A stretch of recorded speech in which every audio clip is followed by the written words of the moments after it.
Hello there, welcome to In My Opinion 4, Resident Evil 2 Remake. After the mansion incident in Resident Evil 1, we have a whole new outbreak this time inside Raccoon City. Leon S. Kennedy, a rookie cop that's in for one hell of a first day, and a college student Claire Redfield who's looking for her brother Chris drive dead center into this outbreak. After being split up, they must now find a way out of this creature-infested city while running into a few allies and maybe find out the truth of what's going on. Leon and Claire are both good, likable characters and hold their own as they go through this hellish nightmare of a situation. The side characters are not bad either, be it the FBI agent Ada Wong or the surprisingly not annoying Sherry. Now for those who played the original PS1 game, I will say the story for the most part follows the same beats from certain routes to make a whole game. There are just certain things changed up to make things feel a bit different. So in short, we still have a fun little horror zombie story with some tense moments with characters we don't want to see die. I will say there are some problems when playing through Leon and Claire's campaign that make for some really confusing continuity problems within the game, which could have been easily fixed but wasn't. This was kind of a bummer but didn't ruin the whole experience. Resident Evil is well known for being a survival horror game with horrific creatures to go through, mainly zombies. For this remake, shooting is very different as this takes away the fixed camera angles from the original Resident Evil 2. So if you're used to third-person shooters, you should be right at home. Item management is also key to the series, especially since you start with a small amount of space in your inventory. But don't worry, as finding pouches can increase your size, and like other Resident Evil games, you do have a storage chest if you need to make some room. The reason item management is so important is because as with items like keys, weapons, and healing items, there are other important items needed for solving some puzzles. So you gotta figure out what to take with you so you can progress through the game's story as well as survive. Speaking of puzzles, they still got that Resident Evil flair, such as finding the right pictures to pick to get a medallion or reading someone's notes to figure out a chess puzzle. I love everything about the gameplay. The shooting feels great, and if you're wondering how would they make zombies a threat in a third-person view, since you know you can actually aim, well, they do this by making them tough as Teflon and giving you limited ammo. There are no one headshots here, at least with the pistol, and making them go down doesn't always mean they will stay down.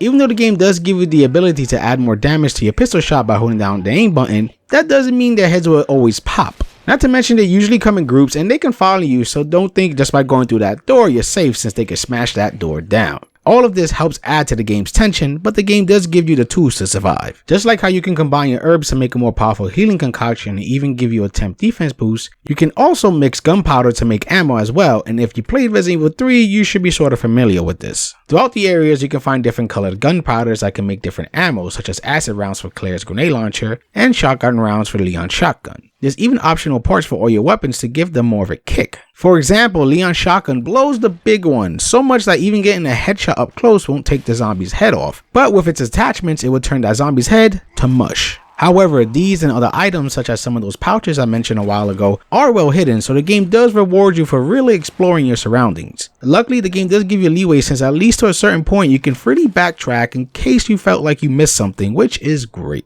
I also like the 3 difficulty options the game gives you so anyone can jump in, such as the assist difficulty that lets you regain health automatically. Though if you want something a bit tougher, there's the hardcore difficulty option, where the monsters hit harder and take way more damage to put down. They also add ink ribbons like the older Resident Evil titles and don't let you save all you want like in assist and standard difficulty.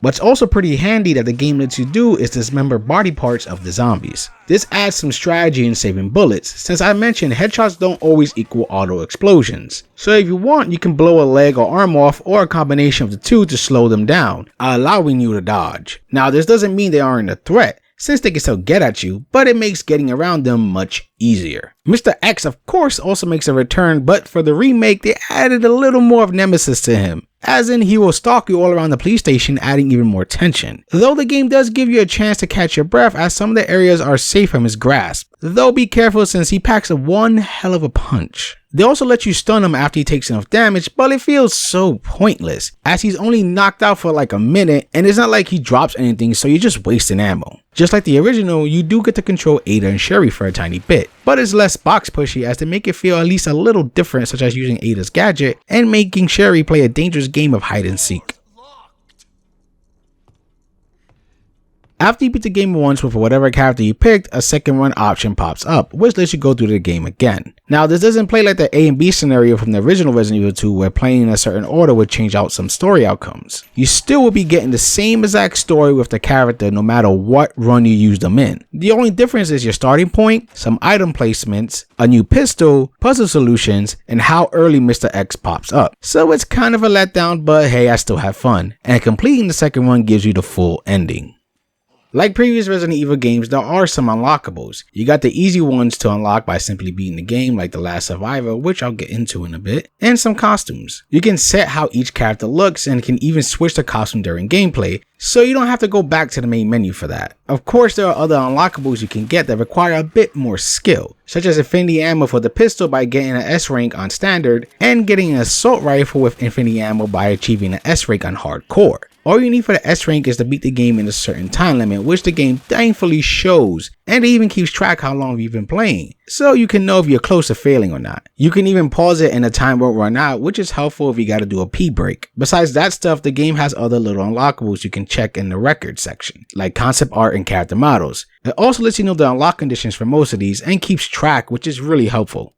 Since I mentioned it, let's talk about the Last Survivor mode, which was also in the original Resident Evil 2. You play as the last surviving member of the Umbrella team that went in to snag the G-Virus, whose name is Hunk. Your goal is to make it to the extraction point with a set amount of gear while the game throws pretty much everything to stop you. It's an exhilarating feeling as you get closer and closer to escape, and yeah, you will most likely die and fail a few times. But once you got everything down to science and make it to the end, it's pretty gratifying. Beating this unlocks tofu mode, which is basically the same as Last Survivor, only with different gear and you're a giant piece of tofu. And each time you complete a run, you unlock a new tofu character who has different gear to try out.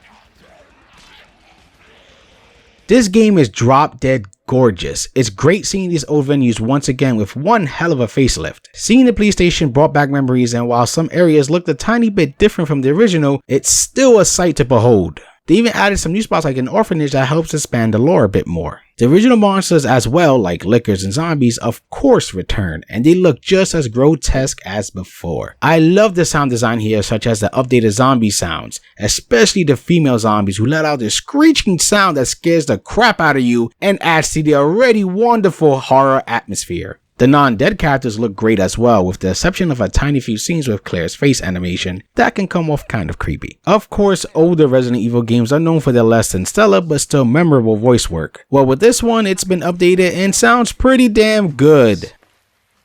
I'm guessing you don't have a key in one of those fancy pockets? Unfortunately, no. But how are you doing? You know, just surviving. That's good. Any luck with your brother? No, not yet. I have only one complaint, and it's been probably noticeable with the Claire gameplay, and that is I hate the default Claire outfit in this game. So much so that I bought the deluxe edition solely to ignore putting it on. I understand you want to spruce up the look a bit, but don't change it so much that it's unrecognizable to the original. I mean, Leon's changed a bit, but I still can go, hey, that's Resident Evil 2 Leon. If you don't have the deluxe edition or don't pony up some cash for the DLC, then sadly you won't have many options and costume choices, as the game is kind of lacking in that. But at least Capcom lets you unlock a costume that looks more closer to the original costume, and all you gotta do is beat the game with Claire. Lastly, I didn't run into any technical issues, frame rate issues, or anything like that. The game ran pretty smooth. Man, I love this game, and it was a fun walk down memory lane with a new coat of paint. The atmosphere is great, and the gameplay mechanics, both old and new, help add to the challenge and enjoyment. Beating it with each character took me about 6 hours to complete, so you're looking at least 12 hours for full completion. There's a good amount of replay value if you're into unlocking everything like weapons, artwork, and so on. And then there's the Last Survivor mode to tackle as well. While I'm a bit bummed at how the whole second playthrough was handled, and I have my nitpicks about Claire's outfit, that still didn't stop me from enjoying this remake that stands side by side with the greats like Remake 1. It doesn't matter if this is your first or second trip to Raccoon City, as it still will be a memorable one. I hope you enjoy my thoughts in this game, and for gamers' sake, keep gaming.